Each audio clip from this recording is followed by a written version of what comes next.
The broadcast is now starting. All attendees are in listen-only mode. Well, good afternoon and welcome to today's Leadership Talks, Season 1, Episode 4.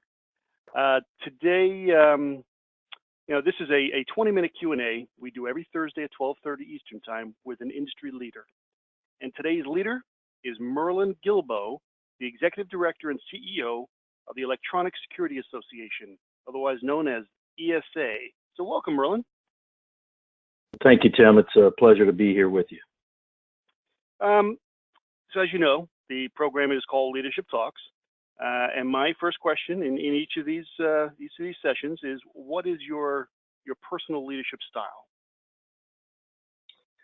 Well, it's a great question. It's one that has certainly evolved over the years. It's an interesting position that I hold because if you think about it, while I am the executive director and CEO of ESA, which is a trade association in the industry, every 2 years I get to work with another great volunteer that leads the organization as president, that's elected by the members. So I'd like to think that my style has evolved over the years. It certainly has been influenced by many of the folks that I have served under. But just specifically, I think that a leader's actions must build trust, or otherwise you won't be able to lead the individuals that are following you. I also do believe that as a leader, you need to get to know your team, certainly as a team, but also as individuals. I do think that you need to know your team's limitations and your own personal limitations. And you need to be able to adapt to those and certainly put people around you that help offset those limitations. I am very big on trying to get input from all of the team players and certainly act upon that input, because as individuals, when your input is taken seriously and it's applied, then that they appreciate that. They feel like they are part of the team. Honesty, transparency, being able to fight for those that you have on your team and believe in them. And then finally, I think really stepping up when the crisis hits, because a crisis will always hit, and you need to be able to show up in full force and stand firm in your beliefs. You've probably heard this before, but failure is always part of your development. And you have to understand that it happens, and then learn from it and move on. So that's my style. Okay, great. What is how long have you been with the ESA? So I started with ESA in 2002. So just celebrated 15 years. Excellent. Congratulations. Thank you. Tell me a bit about the ESA. A brief history. Your mission. And then, to fall back to your leadership style, what's the culture of the association? Okay. Well, ESA has been around for quite some time. It was formerly known as the National Burglar and Fire Alarm Association, and it was created in 1948 by a gentleman named Ben Call. In addition, Morris Weinstock worked very closely with Ben, and together the two of them literally built this trade association for the industry. For us, our mission is pretty simple. We're here to serve our members and really the larger audience. To a certain extent, even non-members receive value from ESA. Sometimes they don't realize it, and we work very hard to try to convince them of that and get them to realize it. But we're here to serve them and to be a resource for folks in the industry and really all the stakeholders, whether it be law enforcement, first responders, whether it be consumers, or the actual integrator dealer who's operating in this space, the manufacturers. We want to be a resource to all of them. Our culture is, it's interesting you ask. We're going through a process right now that's being led by one of our volunteers, Steve Firestone, and he refers to it as a cascade initiative. Very interesting process, very similar to strategic planning, but in my opinion, actually digs a little deeper and helps to create that culture you're looking for. We're coming up with 5 core values that we're going to present to our board of directors in February. And through those core values, we're going to use them as filters to basically determine whether the programs and services we're offering really meets the value that we need to provide as an organization. So we're pretty excited about that. In addition, I think from just a cultural standpoint, we believe a lot in our team members. We entrust and empower them to the extent that we can, and we give them hopefully the resources that we can to be successful. It's always amazing when you look at the staff we have. It's around 23 employees, and the amount of work that they do, those 23 people, is pretty impressive because it goes way beyond just ESA. And hopefully we can touch on that in a minute, but it goes much further than just running the association. Yeah. So you talk about core values, and you'll develop these 5 core values. You know, it's funny. I have this little spinny thing on my desk, and it's 5 core values of an organization that I was with in the past. I look at it every day. I spin it every day to see what's important for the day. So that means a lot, and it means a lot to the people. If you look at your members, who is your member? Who are your constituents? I mean, what's the demographic? Yeah, very diverse. When we do our member profiles, it's pretty interesting to see the data come out of it. Our members have been in business for quite a while. The majority of our members have been in business probably for 20 or more years. Okay. And it runs the gamut. It's anywhere from a small operator who's trying to build a business, just starting out, or has built a business and has been doing it for years and chooses to remain small. And then all the way up, obviously, into the multi-billion-dollar corporations like ADT and Comcast and others. So it's a very broad, diverse group, made up of not only residential but also commercial. And sometimes, ESA has been attached with, I guess, a stigma of sorts that it's primarily residential. And that couldn't be further from the truth. We have a lot of folks that are doing strictly fire. And then with the technology changes in access control and video surveillance, I mean, that's just a booming part of our segment for our members. So very broad and very diverse, but very focused on security too. Some of them cross over into other areas like home automation or integration. Of course, they're doing that more and more today through the technology that's available. But it is different than our friends over at CEDIA. Our folks think security first, and then all the peripherals second. So you talk about the Cascade Initiative, and I guess the next question I have is really, what brought that along? What's your biggest challenge facing you as an industry association in terms of the organization itself, and then serving your constituents? So what's really the biggest challenge? I think the biggest challenge is certainly not unique to ESA. I think every organization probably deals with this type of challenge from time to time, but it's alignment. It's alignment from the top down, and not just within the staff of ESA, but also the great volunteers we have. ESA has been blessed for a long time with some tremendous volunteers who are so willing to give of themselves and to give of their business. People don't realize, but when you get on the executive committee at ESA, there are no travel stipends. I mean, you travel on your own nickel. You register for events just like everybody else. And it's not uncommon for a volunteer at that level to spend thousands of dollars of their own money or their own company money.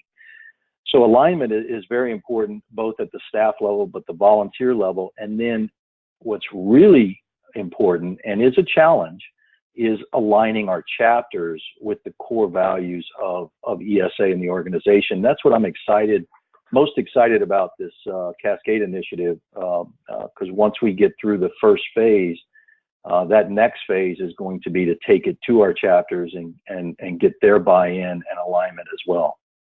And how many chapters do you have?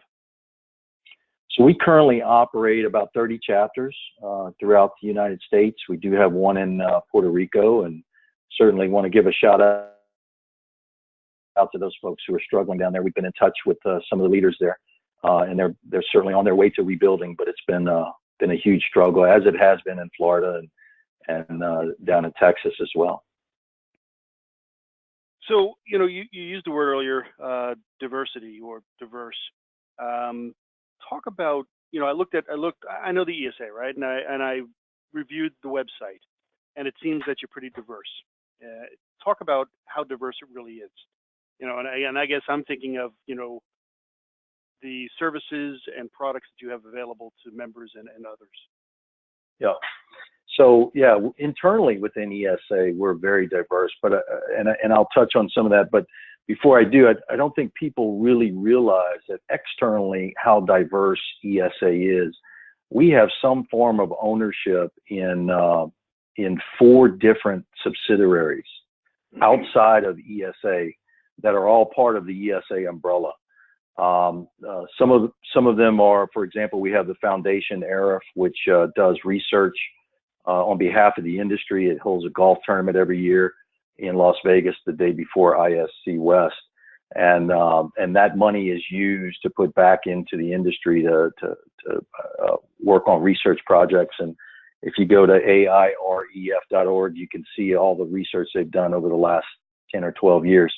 In addition to ERIF, we've got another entity called the Alarm Industry Expo, which owns ESX, which is in partnership with our friends at TMA, the Monitoring Association, and we put that on every June. And then we own about 80% of the insurance company that we started in 2003, Security America Risk Retention Group, which provides general liability and errors and omissions insurance to the industry. And then SEAC, our friends Stan Martin, ESA owns 25% of that, as does TMA, SEA, and our friends at Canassa. So very diverse even outside the ESA portfolio. But when you look internally, as you did on the website, you start to really see what's the inner workings of what's going on within ESA. Like any association, we've got committees. We operate about 14 different committees throughout the year that are supported by volunteers and staff. We operate several programs. The National Training School has been a great resource for us as an association, but also a huge resource for the industry. It's recognized in many states as the requirement for licensing. And we're very proud of the inroads we've been making on the fire side of the equation. We're now beginning to be recognized in many jurisdictions as an equivalent to, or alternative, I should say, to NICET, all the way up to NICET level 3. Recently, Cobb County in Atlanta, or near Atlanta, recognized us, and now our folks can use our training and certification to meet those qualifications in many jurisdictions. And probably one of the most exciting things, and what brings that diversity into play, is our work with the rising leaders and the younger generation within the industry. We recognize. Go ahead. Sorry. So we recognized several years ago.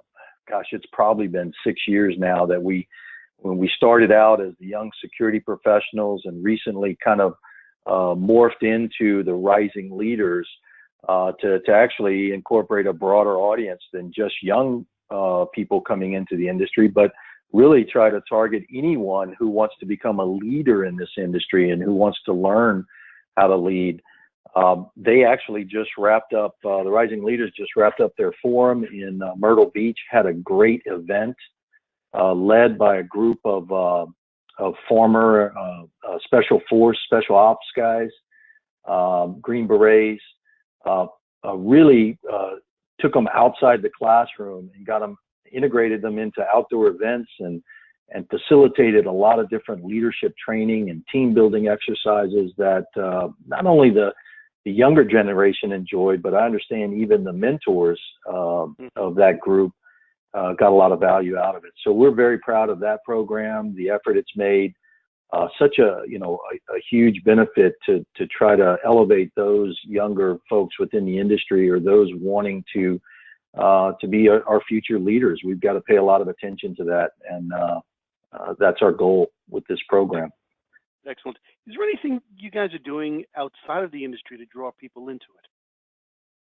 We are actually. We've launched. We're in probably the second year, still in the first initial phase that we've identified. But we engaged a public relations firm called Duffy Communications about 2 years ago to start bringing awareness to other media outlets, consumer media channels, to try to encourage not only young people to consider the security industry as a career, but also returning veterans. We're focused on career changers, people who are just looking to change careers, and even retirees. We feel as though, as folks retire and maybe are looking for something to do in their second career, that there's a lot of opportunity, whether it be in sales or customer service or customer support. There's plenty of things for people to take advantage of. So we're making a big push. Workforce development is top of mind. It is literally the number one issue that our members tell us that they worry about, that keeps them up at night to operate their business into the future. It's a struggle today to find good quality people, and that's only going to get more difficult as the workforce changes, baby boomers retire, and the industry kind of evolves. But we're in a great place as an industry with the technology that's coming in. This is exciting stuff. Not only exciting for us who've been in the industry for a long time, but I think it's extremely exciting for people outside the industry just now starting to pay attention to us. So we're positioned well. We just got to take advantage of it. Absolutely agreed. And we're running out of time, but I do have another question about, let's just back away from ESA for a second and talk about integrators in the industry. What is their biggest challenge? You talk about, changing technology. It's changing every day. Is that one of their challenges, or what do you think their biggest challenges are? Well, I think to go back what I said earlier, the number one challenge is finding the right workforce, and the right skill set. And then that's followed very closely by training those individuals and adapting to those technology changes. Because to your point, 10 years ago, as panels, alarm panels, and other types of technology evolved, it did very slowly, and there was a lot of opportunity and time to adapt and change. Now that's not the case. This stuff is changing at a very rapid rate, and so your staff, your team has to adapt to those changes as fast as that technology is coming out. So finding the right people first and foremost, followed by training them to be able to adapt to the technology and the changes. Excellent. Okay. I know you guys do, a handful of events. Can you talk about the events and any upcoming events? I appreciate that. Yeah, we do. We stay busy.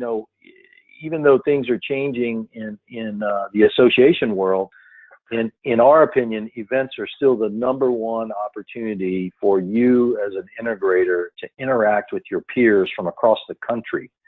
This is actually at the ESA level a good chance for you to get out of your competitor zone and actually meet people who are very similar, struggling with the same issues and challenges you may have, and figure it out together. The next event that we have is Leadership Summit, which will be in Savannah, Georgia in February. And I would encourage everyone to spend some time and take a look. In our view, this is the only event where we bring in outside paid speakers from other industries to present information that you can take home immediately and apply in your business. Really? We are searching constantly for great presenters and speakers that can provide meaningful content, and not necessarily peer-to-peer, which is the model that we've deployed for ESX. So Leadership Summit coming up in February. It's an intimate venue. We'll get about 300 integrators there, along with some sponsors. It's not a trade show or showcase type event. You actually get some scheduled one-on-one time with the sponsors. So it's a great opportunity to network and actually learn. And it's it's compact in about 3 days. So Leadership Summit in February, and then in June we're going to have ESX back in Nashville again, June 19th through the 22nd. And that's our peer-to-peer training, over 40 sessions and seminars and main stage events and keynote speakers, with a strong emphasis on what dealers and integrators are doing to be successful. Terrific. Yeah, the Nashville venue is outstanding. Enjoy it. Great place. Yeah. Yeah. And who wouldn't want to go to Georgia in February, right? So. Savannah's a great location. If you haven't been, and I haven't, I'm really looking forward to it. I hear it's a beautiful, beautiful venue. So we're excited about that. Excellent. Well, we are out of time. So Merlin, I really appreciate you giving us this information today and joining us on this session of Leadership Talks. Yep. So thank you for joining us. Yep. Join us My pleasure. next week. Yep, absolutely. Next week when I talk to Rory Russell of Acquisition and Funding Services, and I need to do one more plug.